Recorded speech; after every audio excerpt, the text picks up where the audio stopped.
கிழக்கு திசை காற்றின் வேக மாறுபாடு காரணமாக தமிழகம் மற்றும் புதுவையில் பனிமூட்டம் காணப்படும் என சென்னை வானிலை ஆய்வு மையம் தெரிவித்துள்ளது. தமிழகம், புதுவை மற்றும் காரைக்காலில் அடுத்த 2 நாட்களுக்கு வறண்ட வானிலையே நிலவக்கூடும் எனவும், அதிகாலையில் ஓரிரு இடங்களில் லேசான பனிமூட்டம் காணப்படும் எனவும் கூறியுள்ளது. 21ஆம் தேதி முதல் 24ஆம் தேதி வரை தமிழகம், புதுவை மற்றும் காரைக்காலில் வறண்ட வானிலை நிலவக்கூடும் என கூறியுள்ள வானிலை ஆய்வு மையம் 25ஆம் தேதி மிதமான மழைக்கு வாய்ப்பிருப்பதாக தெரிவித்துள்ளது.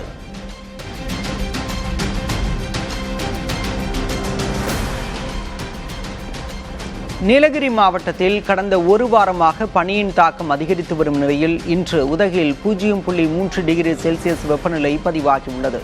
உதகை, குன்னூர், கோத்தகிரி மற்றும் குந்தா பகுதிகளில் இரவு முதல் காலை வரை நிலவும் கடும் குளிரால் நீர்நிலைகள் மற்றும் புல்வெளிகள் பனிப்போர்வையால் சூழப்பட்டுள்ளன. இந்த உறைபனி காரணமாக தேயிலை தோட்டங்கள் மற்றும் மலைப்பகுதி காய்கறி விவசாயத்திற்கு செல்லும் தொழிலாளர்கள் கடும் சிரமத்திற்கு ஆளாகியுள்ளனர்.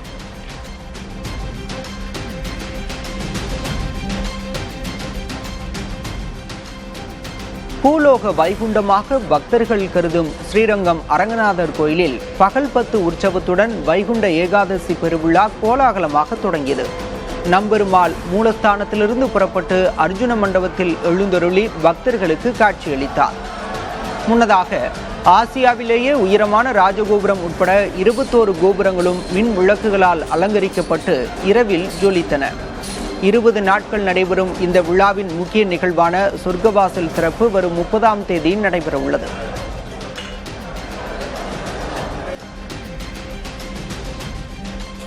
விழுப்புரம் மாவட்டம் மேல்மலையனூரில் மார்கழி மாத அமாவாசை ஊஞ்சல் உற்சவம் பக்தி பெருக்குடன் வெகு விமரிசையாக நடைபெற்றது. அதிகாலையில் மூலவருக்கு தங்க கவச அலங்காரமும் வாசனை திரவியங்களால் சிறப்பு அபிஷேகங்களும் செய்யப்பட்டன. தில்லை காளியம்மன் அலங்காரத்தில் அங்காளம்மன் ஊஞ்சல் மண்டபத்தில் எழுந்தருளினார். பல்லாயிரக்கணக்கான பக்தர்கள் கையில் தீபமேந்தி அம்மனுக்கு தாலாட்டு பாடி ஓம் சக்தி அங்காளம்மா என முழக்கமிட்டு வழிபட்டனர். தைப்பொங்கலை முன்னிட்டு தென்காசி மாவட்டம் கரிசல்குளம் பகுதியில் கரும்பாலைகளில் மண்டை வெல்லம் தயாரிக்கும் பணிகள் மும்முரமாக நடைபெற்று வருகின்றன. அதிகாலை 4 மணி முதல் இரவு வரை தொழிலாளர்கள் ஆர்வத்துடன் இந்த பணியில் ஈடுபட்டுள்ளனர். இயந்திரம் மூலம் கரும்புச்சாறு புள்ளியப்பட்டு பெரிய கொப்பரைகளில் 3 மணி நேரம் காய்ச்சப்பட்டு வெல்லம் தயாரிக்கப்படுகிறது. பொங்கல் பண்டிகைக்காக இங்கிருந்து பல்வேறு மாவட்டங்கள் மற்றும் மாநிலங்களுக்கு அதிக அளவில் வெல்லம் ஏற்றுமதி செய்யப்படுகிறது.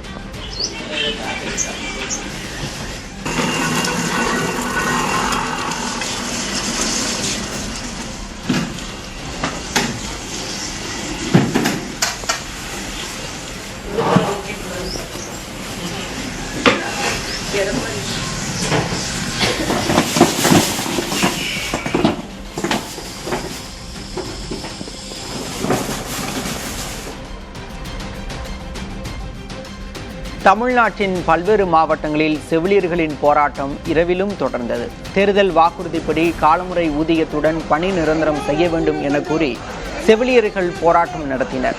சென்னையில் போராடிய செவிலியர்கள் கைது செய்யப்பட்டதை கண்டித்தும் இந்த போராட்டம் முன்னெடுக்கப்பட்டது. இதில் தமிழ்நாடு அரசு ஊழியர் சங்கத்தினர் மற்றும் ஏராளமான செவிலியர்கள் கலந்து கொண்டு இருளில் தங்கள் செல்போன் டார்ச் லைட்டுகளை ஒளிரச் செய்து முழக்கங்களை எழுப்பினர்.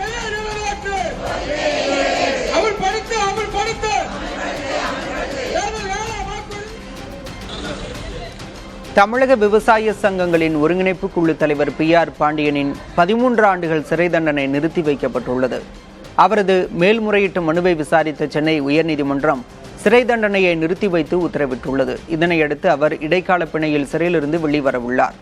ONGC சொத்துக்களை சேதப்படுத்திய வழக்கில் PR பாண்டியனுக்கு சிறை தண்டனை விதிக்கப்பட்டிருந்தது குறிப்பிடத்தக்கது.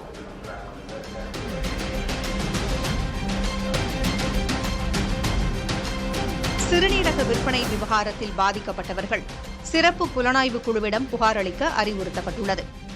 நாமக்கல் மாவட்டம் பள்ளிப்பாளையம் பகுதியில் விசைத்தறி மற்றும் கூலி தொழிலாளர்களின் வறுமையை பயன்படுத்தி இடைத்தரகர்கள் அவர்களிடமிருந்து சிறுநீரகத்தை பெற்று விற்பனை செய்ததாக புகார் எழுந்தது. இது தொடர்பாக விசாரித்து நடவடிக்கை எடுக்க உயர்நீதிமன்ற மதுரை அமர்வு உத்தரவிட்டது. இதன்படி 2 காவல் கண்காணிப்பாளர்கள் தலைமையில் சிறப்பு புலனாய்வு குழு அமைக்கப்பட்டது. இந்த குழு பள்ளிப்பாளையம் உள்ளிட்ட பல்வேறு இடங்களில் விசாரணை நடத்தி இடைத்தரகர்கள் ஆனந்தன், ஸ்டாலின் மோகன், முத்துசாமி ஆகிய 3 பேரை கைது செய்தது. தொடர்ந்து 4வது நபராக கார்த்திகேயன் என்பவரை கைது செய்துள்ளது. இந்நிலையில் சிறுநீரக விற்பனை விவகாரத்தில் பாதிக்கப்பட்டவர்கள் சிறப்பு புலனாய்வு குழுவைச் சேர்ந்த டிஎஸ்பி சுரேஷ்குமாரிடமும் பள்ளிப்பாளையம் அரசு பயணியர் விடுதியில் உள்ள சிறப்பு புலனாய்வு குழுவின் முகாம் அலுவலகத்திலும் புகார் அளிக்கலாம் என்று தெரிவிக்கப்பட்டுள்ளது. கிறிஸ்துமஸ் மற்றும் புத்தாண்டு பண்டிகையை முன்னிட்டு புதுச்சேரியில் பொதுமக்களின் பாதுகாப்பை உறுதி செய்ய காவல்துறையினர் கொடி அணிவகுப்பு நடத்தினர். சுற்றுலா பயணிகள் மற்றும் கடைவீதிகளில் மக்கள் கூட்டம் அலைமோதுவதால் குற்றச்செயல்களை தடுக்க கண்காணிப்பாளர் சுருதி தலைமையில் 50க்கும் மேற்பட்ட கமாண்டோ வீரர்கள் மற்றும் துப்பாக்கி ஏந்திய போலீசார் நகரின் முக்கிய வீதிகள் வழியாக அணிவகுத்து சென்றனர்.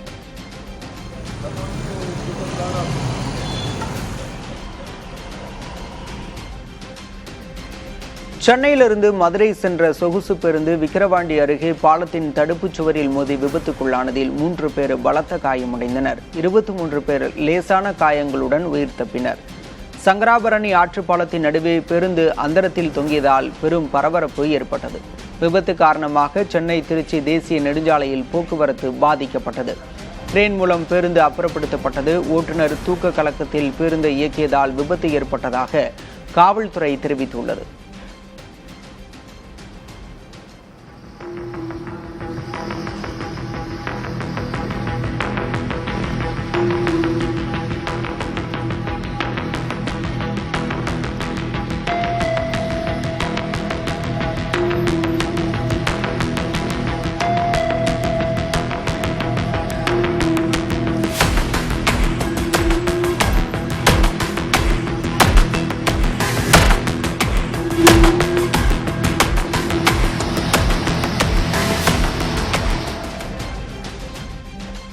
காரைக்கால் மாவட்டம் திருநள்ளாறு அடுத்த சுரக்குடியில் ரயில்வே கேட்டில் ஏற்பட்ட தொழில்நுட்ப கோளாறால் தண்டவாளத்தின் நடுவே இருசக்கர வாகனங்கள் சிக்கின. சரக்கு ரயில் சென்ற பிறகு ஒரு ரயில்வே கேட் மட்டும் திறக்கப்படாததால் தண்டவாளத்தின் நடுவே சிக்கியவர்கள் அச்சமடைந்தனர். ரயில்வே ஊழியர்கள் பொதுமக்களின் உதவியுடன் பழுதான கேட்டை சரி செய்து போக்குவரத்தை சீரமைத்தனர். அடிக்கடி ஏற்படும் தொழில்நுட்ப கோளாறுக்கு நிரந்தர தீர்வு காண வேண்டும் என பொதுமக்கள் வலியுறுத்தியுள்ளனர்.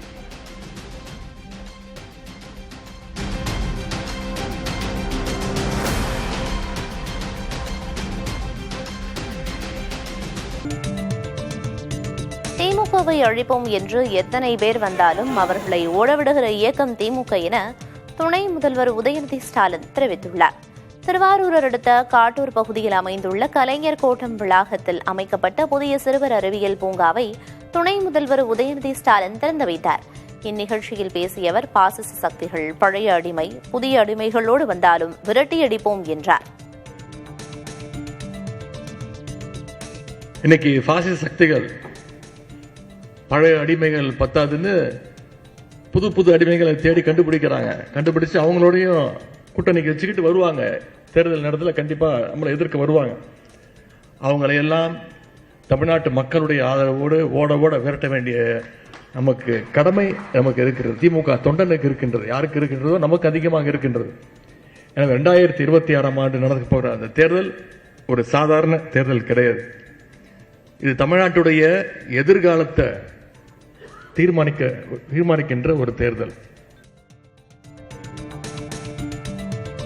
தமிழக அரசு சார்பில் பல நகராட்சிகளில் அமைக்கப்படும் பேருந்து நிலையங்களுக்கு அந்தந்த பகுதியைச் சேர்ந்த வரலாற்றில் இடம்பெற்ற மன்னர்கள் பெயரை சூட்ட வேண்டும் என பாமக நிறுவனர் ராமதாஸ் வலியுறுத்தியுள்ளார். கடையேழு வள்ளல்களில் ஒருவரான அதியமான் பெயரை தருமபுரி புதிய பேருந்து நிலையத்திற்கும், திண்டிவனத்தை சங்க காலத்தில் அரசாட்சி செய்த ஓய்மான் நல்லியகூடான் பெயரை திண்டிவனம் புதிய பேருந்து நிலையத்திற்கும், மயிலாடுதுறை பேருந்து நிலையத்திற்கு சுதந்திர போராட்ட வீரர் நாகப்ப படையாட்சியார் பெயரையும் சூட்ட வேண்டும் என கேட்டுக் கொண்டுள்ளார். வட மாவட்டங்களில் மன்னர்களுக்கும் சுதந்திர போராட்ட வீரர்களுக்கும் தமிழக அரசு சிறப்பு செய்யாமல் இருப்பதும் அவர்களின் பெயர்களை மறைப்பதும் வேதனையளிப்பதாக ராமதாஸ் குறிப்பிட்டுள்ளார்.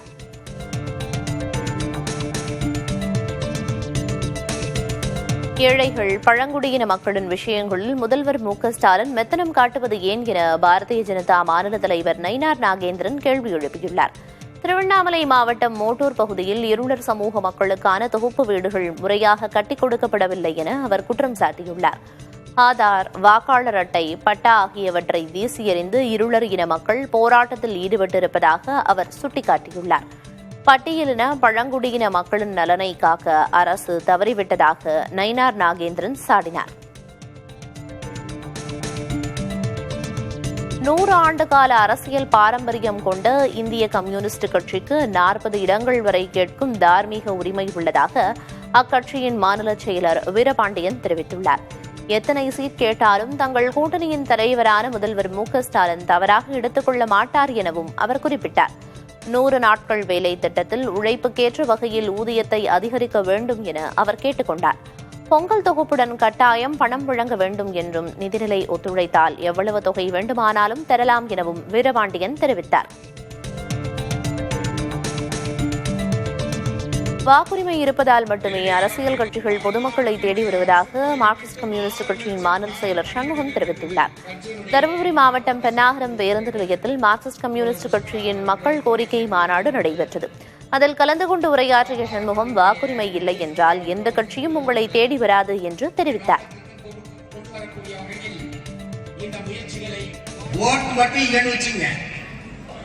வாக்குரிமைன்னு ஒண்ணு நமக்கு இருக்கிறதுனாலையும் நாமெல்லாம் ஓட்டு போடுறதுனாலதான் கட்சிக்காரன்லாம் நம்மளை தேடி வரான்.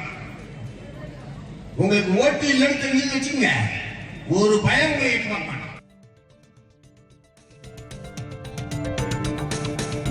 ஓடும் ரயில்கள் மீது கல் வீசுவோர் மீது கடும் நடவடிக்கை எடுக்கப்படும் என தெற்கு ரயில்வேயின் சென்னை கோட்டம் எச்சரித்துள்ளது. இதுவரை 37க்கும் மேற்பட்ட வழக்குகள் பதிவு செய்யப்பட்டிருப்பதாகவும் சிறுவர்கள் விளையாட்டாக செய்யும் இச்செயல் பயணிகளுக்கு பெரும் ஆபத்தை விளைவிப்பதாக அதிகாரிகள் தெரிவித்துள்ளனர். தண்டவாள பகுதிகளில் ரோந்து பணி தீவிரப்படுத்தப்பட்டுள்ள நிலையில் கல்வீச்சு தொடர்பாக பொதுமக்கள் 139 என்ற எண்ணிற்கு தகவல் தெரிவிக்கவும் பெற்றோர்கள் தங்கள் குழந்தைகளை கண்காணிக்கவும் அறிவுறுத்தப்பட்டுள்ளது. காஞ்சிபுரம் மாவட்ட ஆட்சியர் அலுவலக மைதானத்தில் 4வது புத்தக கண்காட்சியை அமைச்சர் காந்தி தொடங்கி வைத்தார். 95 அரங்குகள் அமைக்கப்பட்டுள்ள இக்கண்காட்சியில் பல்வேறு பதிப்பகங்களின் நூல்கள் விற்பனைக்காக குவிக்கப்பட்டுள்ளன. தொடக்க விழாவின் ஒரு பகுதியாக பார்வையாளர்களை கவரும் வகையில் கலை நிகழ்ச்சிகள் நடத்தப்பட்டன.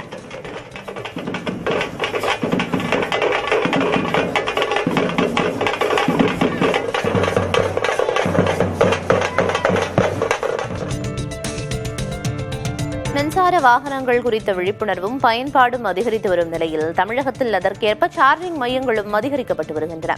தற்போதைய நிலவரப்படி தமிழகத்தில் மின் வாகனங்களுக்கான சார்ஜிங் மையங்களின் எண்ணிக்கை 1780 உள்ளது.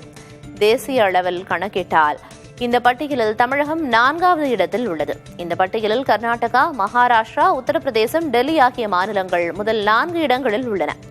மின் சார்ஜிங் அமைக்க சராசரியாக 56 லட்சம் ரூபாயும் அதன் பின்னர் பராமரிப்பு செலவாக ஆண்டுக்கு 9,72,000 ரூபாயும் செலவாகும் என தெரிய வருகிறது. மாநிலங்களவை உறுப்பினர் ஆன பின்னர் மக்கள் நீதி மய்யம் தலைவர் கமல்ஹாசன் முதலாக எழுப்பிய 2 கேள்விகளுக்கு தொடர்புடைய துறைகளின் மத்திய அமைச்சர்கள் பதிலளித்துள்ளனர். பெட்ரோல் என்ஜின் வாகனங்கள் குறித்து கமல்ஹாசன் எழுப்பியிருந்த கேள்விக்கு பதிலளித்துள்ள மத்திய அமைச்சர் நிதின் கட்கரி, வாகனத்தின் மைலேஜ் என்பது எரிபொருட்களை மட்டும் சார்ந்ததல்ல என்றும் ஓட்டும் முறை, ஆயில் மாற்றம், ஏர் ஃபில்டர், தூய்மை உள்ளிட்ட பல காரணிகள் சேர்ந்தது என்றும் குறிப்பிட்டிருந்தார். இந்தியாவின் அணுசக்தி திறன் மற்றும் தோரியம் இருப்பு பயன்பாடு குறித்து எழுப்பிய கேள்விகளுக்கு மத்திய இணையமைச்சர் ஜிதேந்திர சிங் அளித்துள்ள பதிலில், தற்போதைய அணுசக்தி உற்பத்தி திறன் 2031-32 நிதியாண்டிற்குள் 22 ஜிகாவாட்டாக உயர்த்தப்படும் என கூறப்பட்டிருந்தது.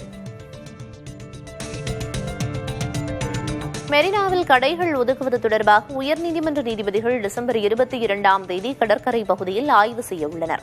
இது தொடர்பாக தேவி என்பவர் தாக்கல் செய்திருந்த மனு நீதிபதிகள் ஆர் சுரேஷ்குமார், ஏடி ஜெகதீஷ் சந்திரா அமர்வில் விசாரணைக்கு வந்தபோது கடைகள் ஒதுக்குவது தொடர்பாக எடுக்கப்பட்ட நடவடிக்கைகளை பட்டியலிட்டு சென்னை மாநகராட்சி ஆணையர், சுற்றுச்சூழல் மற்றும் வனத்துறை செயலாளர் தரப்பில் வரைபடத்துடன் கூடிய அறிக்கை தாக்கல் செய்யப்பட்டது. வரைபடத்தை ஆய்வு செய்த நீதிபதிகள் அது தெளிவாக இல்லை என கூறி மெரினா கடற்கரையில் கடைகள் அமையவுள்ள பகுதியை டிசம்பர் 22 காலை 9 மணிக்கு ஆய்வு செய்ய உள்ளதாக அறிவித்தனர். ஆய்வின் போது சென்னை மாவட்ட ஆட்சியர் உள்ளிட்ட வருவாய்த்துறை அதிகாரிகள், மாநகராட்சி ஆணையர் உள்ளிட்டோர் பங்கேற்க வேண்டும் என்றும் நீதிபதிகள் உத்தரவிட்டு வழக்கை ஜனவரி 7 ஒத்திவைத்தனர். சென்னை மந்தைவெளியில் ஒருங்கிணைந்த போக்குவரத்து முனையம் அமைக்க சுமார் 167 கோடி ரூபாய் மதிப்பீட்டில் ஒப்பந்தம் கையெழுத்தாகியுள்ளது. சென்னை மெட்ரோ ரயில் நிறுவனத்தின் துணை நிறுவனமான சென்னை மெட்ரோ சொத்து மேலாண்மை நிறுவனத்திற்கும் பிரிட்ஜ் அண்ட் ரூஃப் நிறுவனத்திற்கும் இடையே ஒப்பந்தம் கையெழுத்தாகியுள்ளது. இதன் மூலம் மந்தைவெளியில் 29,385 ஏக்கரில் ஒருங்கிணைந்த போக்குவரத்து முனையம் அமையவுள்ளது. இதில் பேருந்துகளில் பயணிகள் ஏறி இறங்குவதற்கான வசதிகள், வணிக வளாகங்கள், அலுவலக இடங்கள் உள்ளிட்டவை இடம்பெறவுள்ளன.